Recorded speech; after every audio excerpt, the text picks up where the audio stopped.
Tiny Dutch automaker Donkervoort started in 1978 building modified versions of Colin Chapman's iconic Lotus 7 sports car, each successive model over the years gaining more power and more performance, with chassis mods to match. The 2023 Donkervoort F22, the company's first car, designed entirely in-house, hews to Chapman's mantra of lightweight and simplicity, but dials the power and performance all the way up to 11. Some numbers, and some context. The F22 weighs just 1,654 pounds and packs 492 horsepower, courtesy of a tweaked version of the Audi RS3's turbocharged, 2.5-liter, inline 5-cylinder engine under the hood. That gives it a weight-to-power ratio of just under 3.4 pounds per horsepower, which is better than that of a Bugatti Chiron Super Sport and on par with that of a McLaren P1. Donkervoort claims the F22 will slingshot from 0 to 60 miles per hour in less than 2.5 seconds, from 0 to 124 miles per hour in 7.5 seconds, hit a top speed of 180 miles per hour, and pull 2.15 G through corners. Best of all, it's all done the old-school way. Yes, the F22 has race car-style adjustable traction control, but the engine's 492 horses, which arrive at 6,360 RPM, and its 472 lb-ft of torque at 5,150 RPM, are funneled to the rear wheels by way of a 5-speed stick-shift transmission, a clutch pedal and a torsion diff. No flappy paddles and trick electronics to help you drive like an F1 superstar, though a standard Bosch rev matching system can be switched on if you need help honing your heel and toe downshifts. The choice of a 5-speed manual transmission reveals a lot about the clear-eyed, less is more thinking behind the F22. However, we have a 5-speed because it's lighter and shorter than a 6 or 7-speed gearbox, says Dennis Donkervoort, who took over the running of the company from his father and founder, Joop, early in 2021.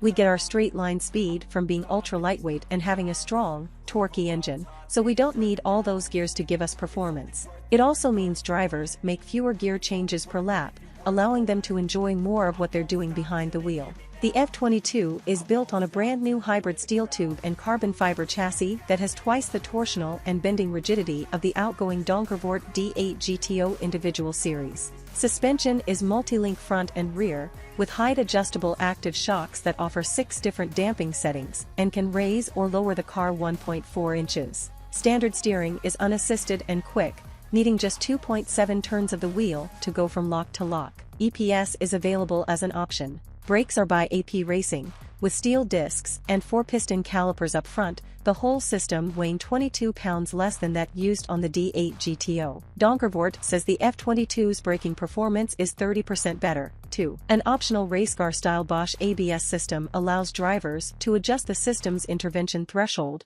a useful feature for track days. Standard wheels are aluminum alloy, 18 inches up front and 19 inches at the rear, shod with bespoke Nankong AR1 performance tires in 235/40 ZR18 and 275/35 ZR19 sizes. Forged alloys are available as an option, saving 8 pounds per wheel, as are carbon fiber wheels, which at 12 pounds per wheel are less than half the weight of the 26-pound standard rims. All this is wrapped in bodywork designed by Donkervoort Technical Director Jordi Wiersma and Dennis Donkervoort, working under the guidance of Ford's European design chief Amco Leenaerts, a longtime Donkervoort fan who sits on the company's advisory board. Though it shares not a single nut or bolt with any previous model, there are echoes of the minimalist Lotus 7 inspired Donkervoorts in the F22, particularly in terms of the proportion and the front wheels that sit clear of the bodywork.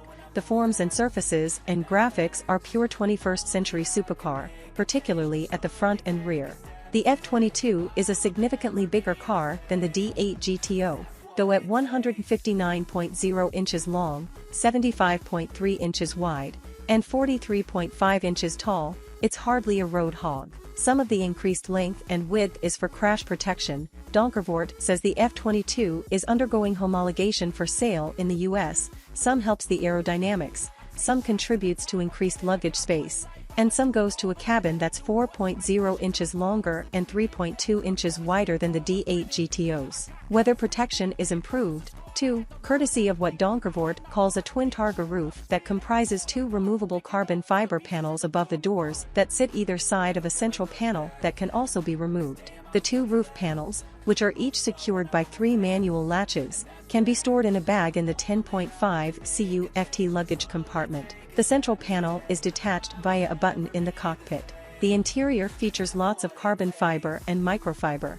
The instrument panel is a small digital screen. An iPad can be mounted on the other side of the dash, opposite the passenger. 6-point safety harnesses are standard. Our data showed 98% of buyers chose the optional 6-point harness over the standard 3-point harness for their D8 GTOs, so we certified a new 6-point harness for all types of use, says Dennis Donkervoort. The planned run of 50 F22s was instantly snapped up by existing Donkervoort owners, so production has been extended to 75 vehicles. Several have been ordered by U.S. enthusiasts, despite prices starting at the equivalent of about $260,000, excluding all taxes and shipping, with the first car expected to arrive stateside sometime in 2023. By the time it's been shipped from Europe and put on the road in the US, an American Donkervoort F22 owner will likely have spent Ferrari 296 GTB money on an obscure, hand-built Dutch sports car with an Audi engine. Dennis Donkervoort is unapologetic. However,